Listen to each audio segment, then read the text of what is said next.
ಒಂದು ಉತ್ಸವವಾಗಿ ನಾವು ಆಚರಿಸದೆ ನಮ್ಮ ದೇಶದ ಇತಿಹಾಸವನ್ನು ಅವಲೋಕಿಸುವ ಸುದಿನವೆಂದು ಕೂಡ ನಾವು ಭಾವಿಸಿಕೊಂಡು ಬಂದಿದ್ದೇವೆ. 1947 ಆಗಸ್ಟ್ 15ಕ್ಕಿಂತ ಮುಂಚೆ ಭಾರತ ಹೇಗಿತ್ತು, ಭಾರತೀಯರ ಬದುಕಿನ ಸ್ಥಿತಿಗಳೇನಾಗಿದ್ದವು ಎಂಬುದರ ಕುರಿತು ಸುದೀರ್ಘವಾಗಿ ಅವಲೋಕಿಸುವ ಅವಲೋಕನ ಕಾರ್ಯಕ್ರಮ ಕೂಡ ಹೌದೆಂದು ನಾನು ಈ 2 ಮಾತುಗಳು ಹೇಳಲು ಇಷ್ಟಪಡುತ್ತೇನೆ. ಈ ದಿನ ತಿರಂಗ ಧ್ವಜವನ್ನು ಹಾರಿಸಿ ನಾವೆಲ್ಲ ಹೆಮ್ಮೆ ಪಡುತ್ತಿದ್ದೇವೆ. ಸುಮಾರು 200ರಿಂದ 300 ವರ್ಷಗಳವರೆಗೆ ಬ್ರಿಟಿಷರ ಕೈಗೊಂಬೆಯಾಗಿ ದಾಸಕ್ಕೊಳಪಟ್ಟ ನಾವುಗಳೆಲ್ಲ ಇಂದು ಸ್ವತಂತ್ರವಾಗಿ ಬದುಕುತ್ತಿದ್ದೇವೆ ಎಂದರೆ ಇದು ಸುಮ್ಮನೆ ಒದಗಿ ಬಂದ ಸಂದರ್ಭವಲ್ಲ.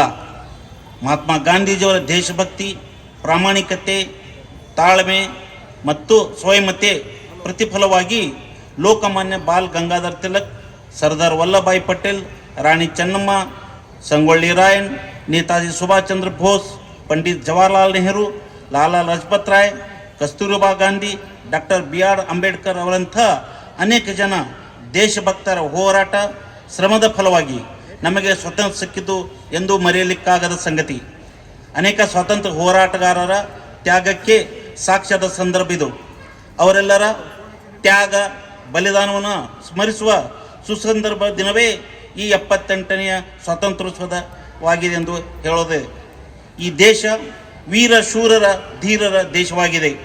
ಅನೇಕ ಧರ್ಮ, ಜಾತಿ, ಮತ, ಪಂಥಗಳು, ಹಲವಾರು ವೇಷಭೂಷಣ, ಭಾಷೆ, ಸಂಸ್ಕೃತಿಗಳು ಇಲ್ಲಿನ ಆಸ್ತಿಗಳಾಗಿವೆ. ಈ ಆಸ್ತಿಗಳು ಸರ್ವರ ಸ್ವತ್ತುಗಳು ಹೌದು ಎಂಬುದು ನಾವು ಮರೆಯಬಾರದು.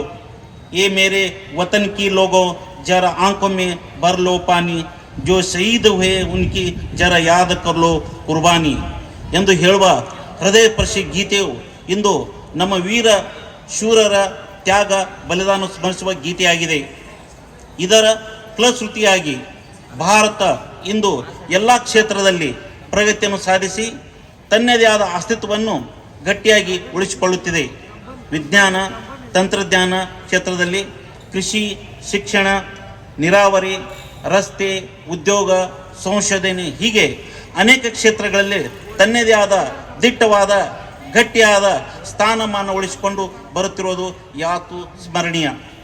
ವಿವಿಧತೆಗಳಲ್ಲಿ ಏಕತೆ ಮತ್ತು ಶ್ರೀಮಂತ ಸಾಂಸ್ಕೃತಿಕ ಪರಂಪರೆಯನ್ನು ಹೊಂದಿರುವ ವಿಶ್ವದ ಅತ್ಯಂತ ಹಳೆಯ ನಾಗರಿಕತೆಗಳಲ್ಲಿ ಒಂದಾಗಿರುವ ದೇಶ ಭಾರತ ಇಂದು ಸಾಮಾಜಿಕ ಮತ್ತು ಆರ್ಥಿಕವಾಗಿ ಸಾಕಷ್ಟು ಪ್ರಗತಿಯನ್ನು ಸಾಧಿಸುವ ಜೊತೆಗೆ ವಿಶ್ವದ 7ನೇ ಅತಿ ದೊಡ್ಡ ರಾಷ್ಟ್ರವಾಗಿ ಹೊರಹೊಮ್ಮುತ್ತಿರುವುದು ತುಂಬ ಅಭಿಮಾನದ ಸಂಗತಿ.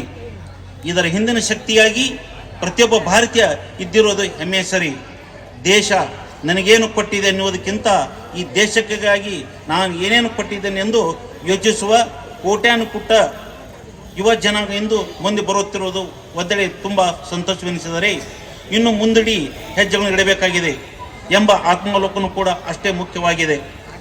ನಾವೆಲ್ಲ ಸ್ವಯಂ ಪ್ರೇರಣೆಯಿಂದ ಭಾರತೀಯ ಪ್ರಜೆಯಾದ ನಾವು ಈ ದೇಶದಲ್ಲಿನ ಅನ್ಯಾಯ, ಅತ್ಯಾಚಾರ, ಭ್ರಷ್ಟಾಚಾರ, ಕೊಲೆ, ಸುಲಿಗೆಂಥ ದುಷ್ಟಕೃತ್ಯಗಳನ್ನು ಹೊಡೆದೋಡಿಸಿ ಭಾರತವನ್ನು ಸುಂದರವಾದ ಸರ್ವ ಜನಾಂಗದ ಸರ್ವಾಭಿವೃದ್ಧಿಯ ದೇಶವೆಂದು ಸಂತೋಷದಿಂದ ಸಾರಿ ಸಾರಿ ಹೇಳಬೇಕಾಗಿದೆ. ರಾಷ್ಟ್ರಗೀತೆ, ರಾಷ್ಟ್ರಧ್ವಜ, ರಾಷ್ಟ್ರ ಚಿಹ್ನೆ, ರಾಷ್ಟ್ರೀಯ ಭಾವೈಕ್ಯತೆಯಂಥ ಭಾವನೆಗಳನ್ನು, ಅಭಿಮಾನದ ಕೆಚ್ಚದ ಭಾವಬಿಂಬಗಳನ್ನು ಈ ದೇಶದ ಹೊಸ ಪೀಳಿಗೆಯಲ್ಲಿ ಮೂಡಿಸಬೇಕಾದ ಅವಶ್ಯಕತೆ ಬಹಳಷ್ಟಿದೆ. ಇದೀಗ ನಾವೆಲ್ಲ ಗಮನಿಸಿದ ಹಾಗೆ ಚಿಕ್ಕ ಚಿಕ್ಕ ಮಕ್ಕಳು ಹೆಜ್ಜೆಗಳ ಮೇಲೆ ಹೆಜ್ಜೆಗಳು ಹಾಕಿ ಈ ದೇಶ ಸೇವೆಗಾಗಿ ನಾವು ಕೂಡ ಸನ್ನದ್ಧರಾಗಿದ್ದೆಂಬ ಸಂದೇಶವನ್ನು ನೀಡಿದ್ದನ್ನು ಗಮನಿಸಿ ನಾವೆಲ್ಲ ಆನಂದ ಪಟ್ಟಿದ್ದೇವೆ. ಇವುಗಳ ಶೋಷಿಸಬೇಕಾಗಿದೆ. ಇಂದಿನ ಮಕ್ಕಳು ನಾಳೆಯ ಭವ್ಯ ಭಾರತದ ಸತ್ಪ್ರಜೆಗಳೆಂಬ ಅರಿವು ನಮ್ಮಲ್ಲಿ ಮೂಡಬೇಕಾಗಿದೆ. ಹಗಲಿರಳು ನಮಗಾಗಿ ಶ್ರಮಿಸುವ ಮಳೆ, ಗಾಳಿ, ಬಿಸಿಲು, ಚಳಿ ಎನ್ನದೆ ದೇಶ ಸೇವೆ ಒಂದೇ ಎಂದು ತಮ್ಮ ಗುರಿ ದೇಶದ ಪ್ರತಿಯೊಬ್ಬ ಪ್ರಜೆಯು ಬದುಕಿನ ರಕ್ಷಣೆ ಹೊಣೆಗಾರಿಕೆಯನ್ನು ಹೊತ್ತು ಈ ದೇಶದ ವೀರ ಯೋಧರ ಕೊಡುಗೆ ಎಂಥ ಶ್ರೇಷ್ಠವಾದದ್ದು ಎಂದು ಸತ್ಪದವನ್ನು ನಾವೆಲ್ಲ ಗಮನಿಸಬೇಕಾಗಿದೆ. ಕಣ್ಣಿಗೆ ಕಾಣುವ ನಿಜವಾದ ದೇವರೆಂದರೆ, ನಿಜವಾದ ಅಪದ್ಭಾವದರೆಂದರೆ ಸೈನಿಕರೆಂದರೆ ತಪ್ಪಾಗಲಾರದು. ಸೈನಿಕರು ಕೇವಲ ದೇಶದ ಗಡಿ ಕಾಯುವ ಕೆಲಸದಲ್ಲಿ ಶತ್ರುಗಳನ್ನು ನಿರ್ನಾಮ ಮಾಡೋದಷ್ಟಲ್ಲ, ನಾವೆಲ್ಲ ಮೊನ್ನೆ ಕೇರಳದ ವಯನಾಡು ಮತ್ತು ನಮ್ಮಲ್ಲಿಯ ಅಂಕೋಲ ಬಳಿಯ ಶಿರೂರು ಗುಡ್ಡ ಕುಸಿತ ಪ್ರಕೃತಿ ವಿಕೋಪ ಆಗಿರುವ ಅನಾಹುತವನ್ನು ಗಮನಿಸಿದ್ದೇವೆ. ಸಾವಿರಾರು ಜನ ಮಣ್ಣಿನಲ್ಲಿ ಸಿಲುಕಿದಾಗ ಅವರ ಪ್ರಾಣವನ್ನು ಉಳಿಸಲಿಕ್ಕೆ, ಅವರ ಕಳೇಬರವನ್ನು ಹೊರತೆಗೆಯಲಿಕ್ಕೆ ಹಾಗೂ ಪ್ರವಾಹದ ಸಂಕಟದಲ್ಲಿ ಸಿಲುಕಿದವರನ್ನು ಉಳಿಸಲಿಕ್ಕೆ ತಮ್ಮ ಪ್ರಾಣವನ್ನು ಒತ್ತೆ ಇಟ್ಟು ಹೋರಾಡಿದ ಸೈನಿಕರ ಕಾರ್ಯ ಇನ್ನೂ ನಮ್ಮ ಕಣ್ಣಂಚಿನಲ್ಲಿ ಅಚ್ಚಿ ಉಳಿದಿದೆ. ಅವರ ಈ ಕಾರ್ಯವನ್ನು ಶ್ಲಾಘಿಸುವುದರ ಜೊತೆಗೆ ಬದುಕು ಕಳೆದುಕೊಂಡವರ ಆತ್ಮಕ್ಕೆ ಮನ ಯಾವತ್ತೂ ಮಿಡಿಯುತ್ತಿದೆ. ಈ ಪವಿತ್ರವಾದ ದಿನ ನಾವೆಲ್ಲ ಅತ್ಯಂತ ಉತ್ಸಾಹದಿಂದ ಆಚರಿಸುತ್ತಿದ್ದೇವೆ.